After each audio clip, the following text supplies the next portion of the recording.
새벽 기도로 나오신 모든 샘물 성도 여러분들을 주님의 이름으로 환영합니다. 우리 이 시간 샘물의 기도 드리도록 하겠습니다. 마음 모아 샘물의 기도를 하나님께 드립니다. 먼저 우리의 믿음을 고백합니다. 보라, 하나님은 나의 구원자시니라. 내가 신뢰하고 두려움이 없으리니 주 여호와는 나의 힘이시며 나의 노래시며 나의 구원이심이라. 아멘. 우리의 구원과 힘이 되시는 전능하신 하나님, 주님만이 우리의 도움이시니 주의 이름을 높여 찬양합니다. 오늘도 주님을 의지하오니 승리하는 하루가 되게 하소서. 교회와 예배를 위해 기도합니다. 여호와를 찬송할 것은 극히 아름다운 일을 하셨음이니 이를 온 땅에 알게 할지어다. 아멘. 우리의 예배를 받으시는 하나님, 샘물의 예배가 오직 살아계신 하나님만 높이고 찬양하는 참된 예배 되게 하소서. 온 교회가 하나님의 임재를 경험하게 하시고 주님께서 행하신 일들을 고백하며 기쁨으로 주님을 예배하게 하소서. 샘물에 세우신 일꾼들을 성령으로 충만하게 하시고 예수 행복, 예수 사랑으로 사람을 남기는 샘물이 되게 하소서. 목장과 성도들을 위해 기도합니다. 그때 저는 자는 사슴같이 뛸 것이며 말 못하는 자의 혀는 노래하리니 이는 광야에서 물이 솟겠고 사막에서 시내가 흐를 것임이라. 아멘. 성도의 모임에 함께 하시는 하나님, 샘물의 목장이 함께 웃고 함께 울며 서로를 위해 뜨겁게 기도하는 한 가족이 되게 하소서. 목장 가운데 치유와 회복이 이어지게 하시고 변화와 구원의 역사가 힘있게 일어나게 하소서. 무더위 가운데 성도들의 건강을 지켜주시고 질병으로 고통하는 환우들을 치유하시며 고난 중에 있는 성도들에게 주님의 손길이 함께 하소서. 다음 세대와 여름 사역을 위해 기도합니다. 내 시대에 평안함이 있으며 구원과 지혜와 지식이 풍성할 것이니 여호와를 경외함이 내 보배니라. 아멘. 샘물의 다음 세대를 복주시는 하나님, 샘물의 자녀들이 어릴 때부터 말씀을 배워 하나님을 아는 지식이 풍성하게 하시고 구원에 이르는 지혜를 얻게 하소서. 말씀을 사랑하고 말씀에 순종하며 하나님을 경외하는 믿음의 세대가 되게 하소서. 영아부에서 청년부에 이르기까지 성경학교와 수련회 가운데 살아계신 하나님을 만나게 하시고 평생에 기억할 신앙의 추억을 간직하게 하소서. 선교와 나라를 위해 기도합니다. 흑암에 행하던 백성이 큰 빛을 보고 사망의 그늘진 땅에 거주하던 자에게 빛이 비치도다. 아멘. 나라와 열방의 주인이신 하나님, 샘물의 단기 봉사를 친히 인도하시고 농촌과 인도네시아, 키르기즈스탄과 태국의 영혼들을 주님의 사랑으로 섬기며 그 땅의 영혼들에게 구원의 빛이 비치게 하소서. 선교사들의 사역에 힘을 더하시며 영혼 구원의 열매가 풍성케 하소서. 이 나라가 거짓과 탐욕, 음란의 죄를 회개하게 하시고 법치가 바르게 시행되며 공평과 정의가 실현되는 나라가 되게 하소서. 오늘도 우리를 사랑과 진리로 인도하시는 예수님의 이름으로 기도합니다. 아멘. 함께 하나님께서 주시는 말씀 살펴보도록 하겠습니다. 오늘 하나님께서 우리에게 주시는 말씀 이사야서 5장 24절부터 30절까지의 말씀입니다. 우리 한 절씩 교독해서 읽도록 하겠습니다. 이로 말미암아 불꽃이 구루터기를 삼킴같이 마른 풀이 불 속에 떨어짐같이 그들의 뿌리가 썩겠고 꽃이 티끌처럼 날리니 그들이 만군의 여호와의 율법을 버리며 이스라엘의 거룩하신 이의 말씀을 멸시하였음이라. 그러므로 여호와께서 자기 백성에게 노를 바라시고 그들 위에 손을 들어 그들을 치신지라. 산들은 진동하며 그들의 시체는 거리 가운데 분토같이 되었도다. 그럴지라도 그의 노가 돌아서지 아니하였고 그의 손이 여전히 펼쳐져 있느니라. 또 그가 기치를 세우고 먼 나라들을 불러 땅 끝에서부터 자기에게로 오게 하실 것이라. 보라, 그들이 빨리 달려올 것이로되 그 중에 곰핏하여 넘어지는 자도 없을 것이며 조는 자나 자는 자도 없을 것이며 그들의 허리띠는 풀리지 아니하며 그들의 들매끈은 끊어지지 아니하며 그들의 화살은 날카롭고 모든 활은 당겨졌으며 그들의 말굽은 부싯돌 같고 병거 박히는 회오리 바람 같을 것이며 그들의 부르짖음은 암사자 같을 것이요 그들이 소리 지름은 어린 사자들 같을 것이라. 그들이 부르짖으며 먹이를 움켜 가져가 버려도 건질 자가 없으리로다. 같이 읽습니다. 그날에 그들이 바다 물결 소리같이 백성을 향하여 부르짖으리니 사람이 그 땅을 바라보면 흑암과 고난이 있고 빛은 구름에 가려서 어두우리라. 아멘. 오늘 우리가 함께 받을 말씀의 제목은 밭을 허무는 농부의 마음입니다. 밭을 허무는 농부의 마음. 방금 읽은 본문 5장 시작 부분을 보면은 이스라엘 백성들을 포도나무로 묘사를 하고 있고 하나님께서는 그 포도나무를 가꾸시는 농부로 묘사를 하고 있습니다. 당시 이 이스라엘 지역에서 이 포도나무를 잘 가꾸기 위해서는 농부의 수많은 수고가 필요했다라고 합니다. 포도나무가 잘 자라기 위해서는 꼭 일정한 간격으로 이 나무를 심어야 했고 또 수시로 가지치기를 해줘야 질 좋은 열매를 맺을 수 있었다고 합니다. 하나님께서는 이런 포도나무와 같이 이스라엘 백성들을 정성스럽게 가꾸셨습니다. 포도나무가 잘 성장하기 위해서 큰 돌멩이와 같은 이방 민족들을 내쫓아내셨고 또 그 백성들을 지키기 위해서 거대한 망대도 세우셨다라고 합니다. 그러나 이런 지혜로운 농부의 수고 또 노력과는 별개로 이스라엘 백성들은 들포도를 내는 불순종의 모습을 보여주었습니다.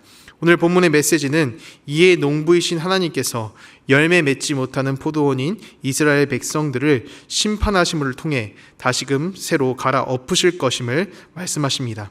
하나님께서 이렇게 애지중지하게 가까우신 이스라엘 백성 어떤 마음으로 심판하시는가 조금 무거울 수도 있을 것 같은데요. 오늘 주신 말씀을 묵상할 때 하나님께서 그 백성을 생각하는 마음이 우리 가운데도 심겨지기를 바랍니다. 그렇다면 심판에 담긴 하나님의 마음이 무엇인가? 첫 번째는 분노하심입니다. 이스라엘 백성은 하나님께서 온 마음 다해 전달하는 그 메시지를 듣지 않았습니다. 24절과 또 25절 상반부의 내용인데요. 우리 함께 보도록 하겠습니다. 이로 말미암아 불꽃이 그루터기를 삼킨 같이 마른 풀이 불 속에 떨어짐 같이 그들의 뿌리가 썩겠고 꽃이 티끌처럼 날리니 그들이 만군의 여호와의 율법을 버리며 이스라엘의 거룩하신 이의 말씀을 멸시하였습니다. 그러므로 여호와께서 자기 백성에게 노를 바라시고 그들 위에 손을 들어 그들을 치신지라. 이스라엘 백성들이 하나님께서 원하시는 좋은 열매를 믿기 위해서는 하나님의 말씀을 듣고 순종하는 삶을 살아야 했습니다.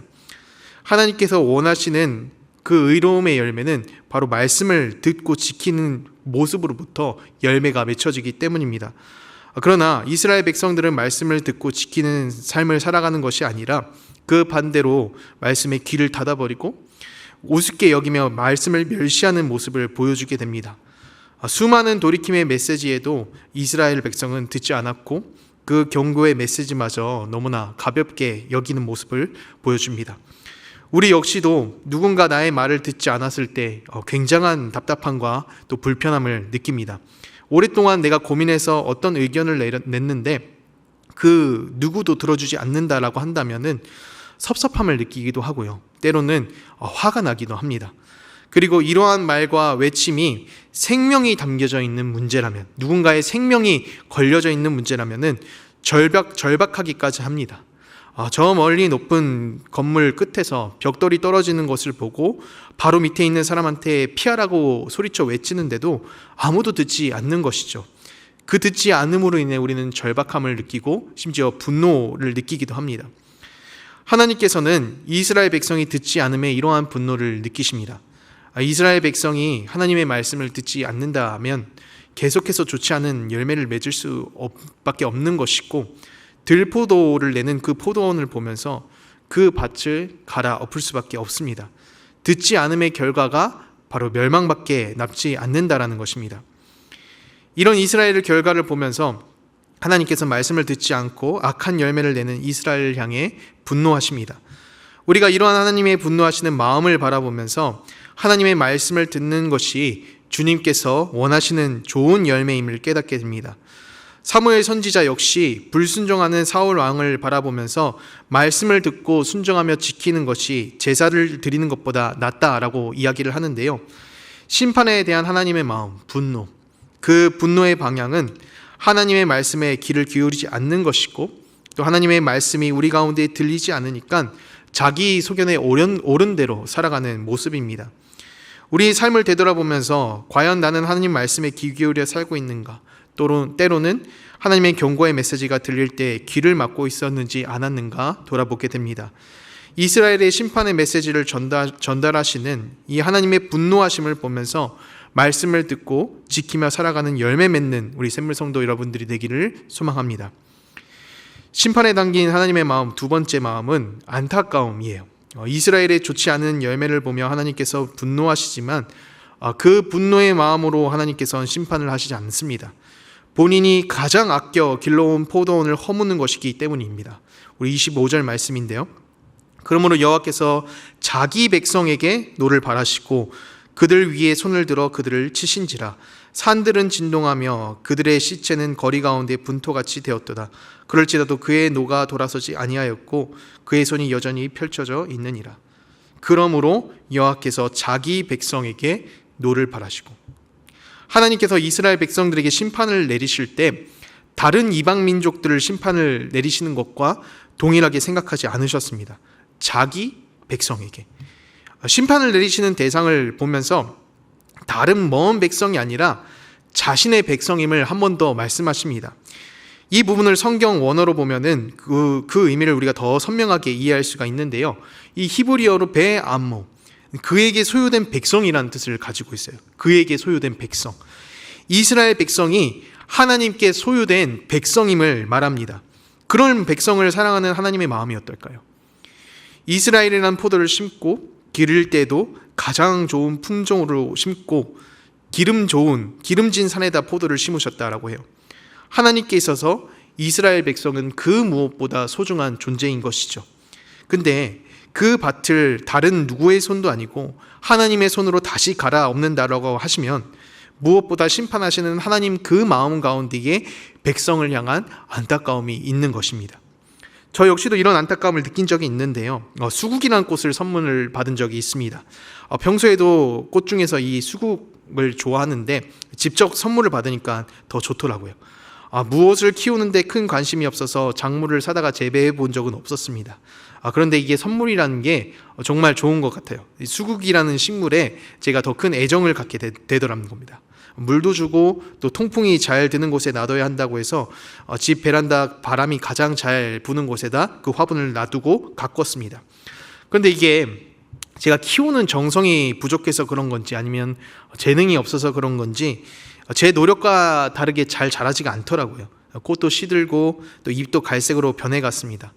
그래서 이걸 살릴 방법이 없을까 생각을 해서 인터넷을 검색해 보니까 잎을 다 잘라내야만 그 새로운 잎이 나더라는 겁니다.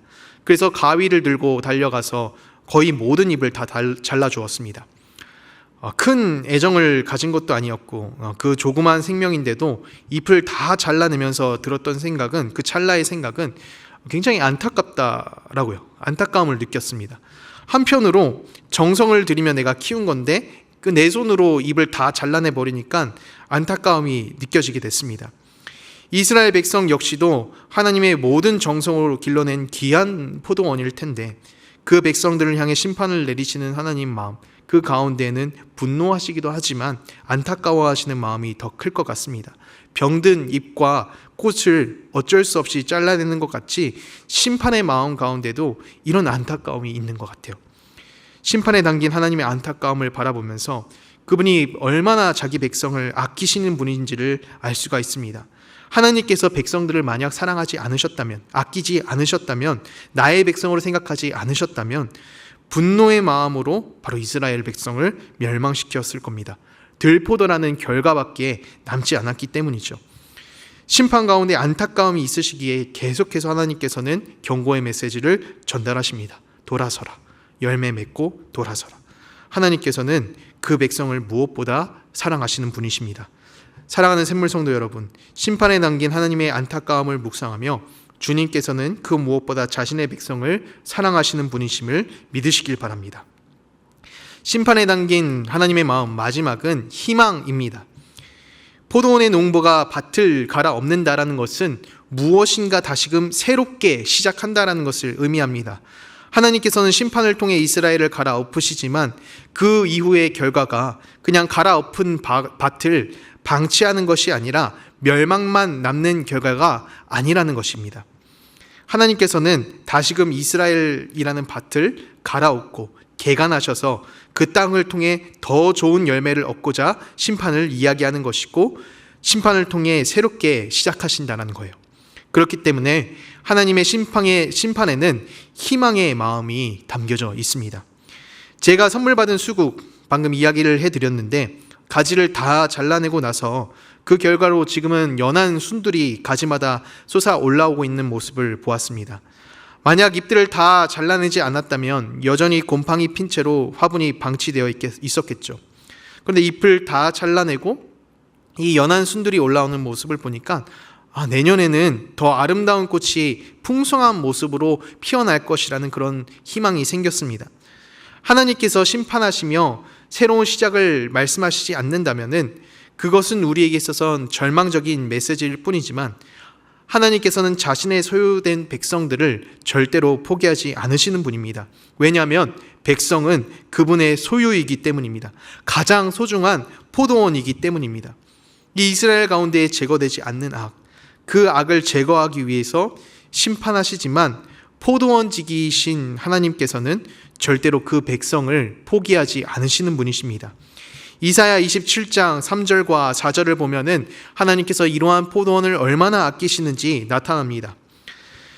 나 여호와는 포도원지기가 됨이며 때때로 물을 주며 밤낮으로 간수하여 아무든지 이를 해치지 못하게 하리로다. 나는 포도원에 대하여 노함이 없나니 찔레와 가시가 나를 대적하여 싸운다 하자. 내가 그것을 밟고 모아 불사르리라. 하나님께서는 이스라엘을 향해 심판의 메시지를 말씀하시지만 다시금 그 백성들을 일으켜 세우실 희망의 메시지를 그 가운데에 전하십니다. 그 결과 바벨론으로 흩어져 있던 이스라엘을 모으시고 성전을 재건하시고 성벽을 재건시키시며 다시 한번 회복시키는 하나님의 신실하심을 보게 됩니다. 그리고 약속대로 하나님의 사랑하시는 그 결과대로 이스라엘 백성들을 통해서 가장 큰 열매이신 예수님을 보내주셨습니다. 사랑하는 샘물 성도 여러분, 우리의 삶을 돌아보면서 연약한 모습이 때로는 비춰질 때가 있습니다. 그리고 하나님의 경고가 삶을 통해 다가올 때도 있습니다. 하나님 뜻대로 살지 않았기 때문에 나를 이렇게 경고하시는구나, 나를 사랑하지 않으시면 어떡하지, 나를 통해 희망을 품지 않으시면 어떡하지, 이런 생각이 들면서 약해질 때가 있습니다. 그런데 오늘 말씀을 통해 주어진 하나님의 마음을 보면은 주님께서는 우리에 대한 희망을 한순간도 놓지 않으시는 분이심을 알 수가 있어요. 우리 주님은 나를 통해서, 그 누구보다 나를 통해서 다시금 좋은 열매를 맺기 원하시는 선한 농부이심을 믿으시길 바랍니다. 말씀을 정리합니다. 심판에 담긴 하나님의 마음, 분노하심, 또 안타까움, 희망입니다. 그리고 이 마음들의 끝에는 결국 이스라엘 백성들이 돌아와 열매를 맺기를 바라시는 하나님의 사랑이 담겨져 있습니다. 오늘 하루를 우리가 살아가면서 선한 농부이신 이 하나님의 마음을 새기며 살아가는 모든 샘물 성도 여러분들이 되기를 주님의 이름으로 축원합니다. 아멘. 우리 말씀을 기억하며 함께 이렇게 기도했으면 좋겠습니다. 하나님, 주님께서 사랑하시는 포도원, 주님의 말씀을 듣고 순종하며 좋은 열매 맺는 나 자신 성도가 될 수 있도록 주님 도와주시옵소서. 이렇게 기도하시고 우리 각자의 기도 제목으로 기도하시도록 하겠습니다.